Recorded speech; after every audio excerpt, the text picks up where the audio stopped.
जय हिंद दोस्तों बात करने वाले हैं यूपी पुलिस का जो आपका वर्तमान में पेपर चल रहा है, तो इसकी कट ऑफ के बारे में बात करने वाले हैं कि कट ऑफ को लेकर बहुत सारा जो है संशय बना हुआ है। और ये कोई पहली भर्ती नहीं है जिसमें इस तरह का हो रहा है। मतलब हर भर्ती में, पुलिस की भर्ती में या किसी भी और परीक्षा की भर्ती में इस तरह का ऐसा होता है, और यूपी पुलिस में मेनली ऐसा होता ही है। तो देखो, मैं आपको ये बताना चाह रहा हूँ कि बहुत सारे बच्चे मतलब परेशान है कि जो हमने एक कट ऑफ बताई अपनी कि भाई इतनी कट ऑफ रहेगी, तो बच्चे और जब दूसरे चैनलों पे कट ऑफ देख रहे हैं या उन्हें कोई और चैनल पे बता रहा है कट ऑफ, तो ये बता रहे हैं कि भाई कट ऑफ इतनी जाएगी, हाई जाएगी, ये जाएगी, वो जाएगी। तो देखो, अब मैं फाइनली आपको एक चीज़ बताना चाहता हूँ, ध्यान से सुन लो और वीडियो को बहुत ध्यान से देखो, ठीक है। अब परेशान मत होना बिल्कुल भी, और अगर विश्वास है तो विश्वास करना, वरना फिर मत करना, ठीक है भैया। देखो, शांति से सुन लो। तो भाई ऐसी बात है, अब तक हमारे जानने वाले भी कम से कम 100-200 लड़के ऐसे थे जिन्होंने इस बार यूपी पुलिस का जो जो एग्ज़ाम है दिया है, ठीक है। हम इतने बच्चों के टच में थे, और हमें एक भी बच्चा हमारे गांव में, आसपास के गांव में, हम यहाँ जहाँ नौकरी कर रहे हैं यहाँ भी हमने जानकारी करी बच्चों से, स्कूल सेंटर पे पता करा, हमें कोई भी ऐसा बच्चा नहीं मिला जिसने 140 से ज़्यादा अटैम्प्ट ही किया हो। पेपर अटैम्प्ट ही नहीं हो पाया। देखो, पेपर की दो कंडीशन है कि पेपर इजी है या ज़्यादा हार्ड है।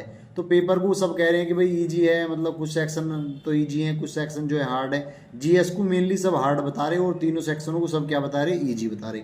लेकिन हमें ऐसा कोई भी बंदा नहीं मिला, ऐसा कोई भी लड़का या लड़की नहीं मिली जिसने कहा हो कि भाई हमने 140 से ज़्यादा अटैम्प्ट किए। हमारे एक दोस्त हैं, मास्टर हैं, वो बहुत दिन से बच्चों को पढ़ा रहे हैं, कोचिंग करा रहे हैं, उन्होंने भी एग्ज़ाम दिया है, उन पे भी 130 ही क्वेश्चन अटैम्प्ट किए गए हैं, और उनका ओवरऑल काट के स्कोर उनके 107-8 क्वेश्चन ही सही बैठ रहे हैं। तो मैं आपको ये बताना चाहता हूँ कि जो जो व्यक्ति मतलब इतने सारों लोगों को पढ़ा रहा है, उसके बाद भी उनका स्कोर इतना हाई नहीं गया है। तो पेपर हार्ड है, ये इस वजह से नहीं हुआ। पेपर तो आप अगर हार्ड की बात करें तो जीएस इसमें थोड़ी सी घुमा हुआ है, लेकिन पेपर इस तरीके से डिजाइन करा गया है कि बच्चे 2 घंटे में इस पेपर को कंप्लीटली पूरी तरीके से ना कर पाएं।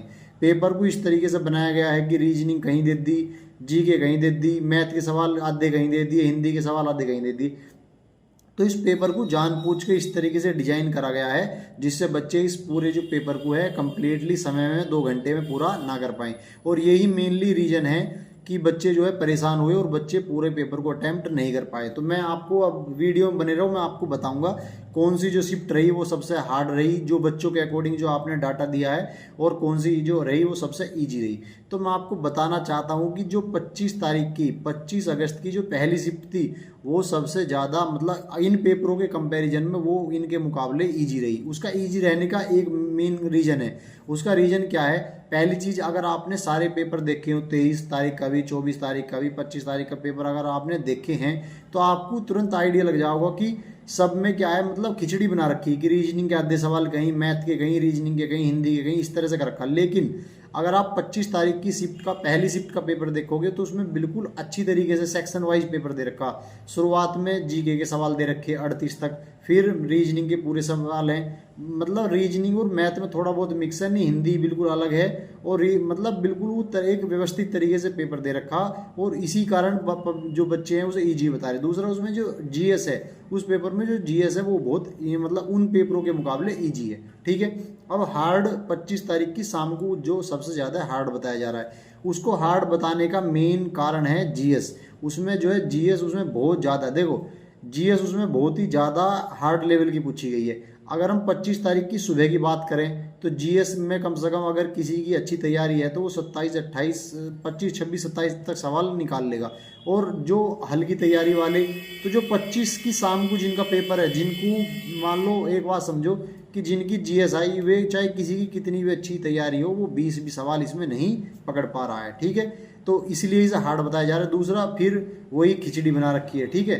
तो मेनली आपको यही समझना है कि पेपर हार्ड कहाँ है, पेपर इजी कहाँ है, पेपर में प्रॉब्लम मेनली क्या है। पेपर में प्रॉब्लम है कि पेपर इस तरीके से डिजाइन करा गया है कि इसको 2 घंटे में किसी भी टीचर के माध्यम से भी, अगर हम किसी टीचर से भी हल करवा लें तो कोई टीचर भी इसको अच्छी तरीके से हल नहीं कर पाएगा। तो मेनली ये रीजन है, पेपर को इसी तरीके से डिजाइन करा गया है जिससे कि इसे 2 घंटे में पूरी तरीके से कंप्लीट ना करा जाए, ठीक है। बात समझ में आ गई।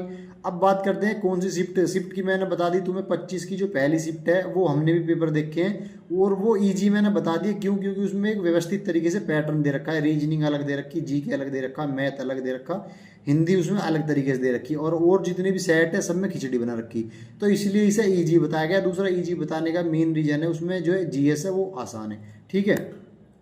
तो अब पता चल गया। दूसरी बात अगर हम बात करें, ये तो होगी जीएस की, आगे हिंदी कौन सी शिफ्ट में सबसे हार्ड है, तो 23 तारीख की जो पहली शिफ्ट रही है उसमें जो हिंदी है वो सबसे ज़्यादा हार्ड रही है, ठीक है। तो मैंने तुम्हें जीएस बता दिया, हिंदी बता दिया। आपका जो मैथ है वो मैथ सभी शिफ्टों में लगभग लगभग बराबर पूछा गया है, और रीजनिंग भी 25 की जो सेकेंड शिफ्ट है, जो 25 की जो फर्स्ट शिफ्ट है उसमें थोड़ी रीजनिंग थोड़ी टफ पूछी गई है, ठीक है। तो ये रहा लगभग पेपर बराबर रहा, बस जीएस ने अंतर पैदा करा। और जो पेपर का जो पैटर्न रहा कि मतलब सभी अलग अलग तरीके से जीएस भी अलग दे दी, रीजनिंग भी अलग, तो उस तरीके से पेपर को इस तरह से डिजाइन करा गया है जिससे कि बच्चे इसे 2 घंटे में कंप्लीट ना कर पाए। हमें कोई भी ऐसा लड़का नहीं मिला, कोई ऐसी लड़की मिली जिसने हमें कहा हो कि हमने 135 से 140 से ज़्यादा अटैम्प्ट कर दिया।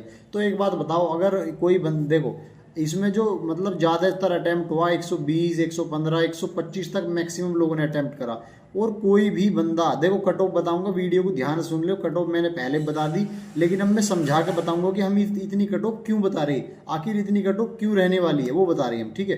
तो मैं यही बताना चाह रहा हूँ आपको कि कट ऑफ कैसे डिसाइड हो रही है। कट ऑफ इसलिए डिसाइड हो रही है क्योंकि कोई भी बंदा 140 से या 135 से ज़्यादा क्वेश्चन अटैम्प्ट नहीं कर पाया, और कोई भी हो इतने बड़े पेपर में टेंशन में क्या होता है, 10-20% गलती हर बंदा करता है। देखो 120 क्वेश्चन या 100, मान लो आपने 120 क्वेश्चन करे, तो आपने मान लो 130 क्वेश्चन करे, 130 क्वेश्चन का आप 20% निकाल लो, 13 दूनी 26, लगभग आप 20 से 25 सवाल आपके गलत हो गए, और नॉर्मलाइजेशन वो नेगेटिव काट के आपका स्कोर वही 100 और 105 के बीच में बैठ रहा है। तो जो होशियार बच्चे हैं वो ये जिनका 100 से ज़्यादा स्कोर बैठ रहा है, देखो जनरल, EWS, OBC जिनका 100 से प्लस में स्कोर बैठ रहा है वो बहुत ही बढ़िया है, उनका नंबर आने के पूरे चांस है। दूसरी बात, SC वाले 90 प्लस में हैं, और ST वाले हैं 85 प्लस या 80 प्लस में भी। दूसरी बात, जो जनरल, EWS और OBC है, अगर 100 से नीचे भी हैं 25 की सेकेंड शिफ्ट में, अगर 100 से भी नीचे हैं यानी 95 भी हैं, तो उनका भी नंबर आने के पूरे चांस हैं। तो मैंने अब तुम्हें समझा दिया कि पेपर किस तरीके से हम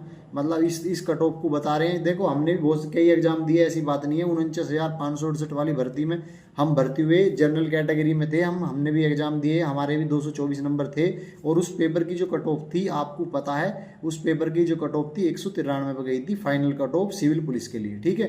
तो आप समझ गए होंगे कि मैं पेपर ज़्यादा हार्ड नहीं था, बस जीएस का पोर्शन थोड़ा हार्ड था, लेकिन पेपर को इस तरीके से डिजाइन करा गया, क्वेश्चनों को इस तरीके से डिजाइन करा गया कि उसे कोई भी व्यक्ति 2 घंटे में कंप्लीट रूप से उसे बिल्कुल अच्छी तरीके से उसे हल नहीं कर सकता। इसलिए पेपर को इजी या मॉडरेट बता रही हैं, ठीक है। और मैंने अभी थोड़ी देर पहले एक वीडियो और डाली थी, मैंने बताया था कि 100 प्लस में जिनके हैं जनरल, EWS और OBC वाले, वे रनिंग की अच्छी तरीके से तैयारी करें, क्योंकि रनिंग 1-2 दिन में नहीं होगी। आजकल ऐसा हो गया है, फिजिकल वर्क, हर बंदे का फिजिकल वर्क 0 हो गया, या तो कोई डायरेक्ट जिम ही जा रहा है या कोई कहीं भी नहीं जा रहा, पूरे दिन खाट में या कुर्सी पे बैठ रहा है, ठीक है। तो फिजिकल वर्क 0 हो गया है, तो अपने फिजिकल को सोचो अच्छी तरीके से, ठीक है भाई। Thank you.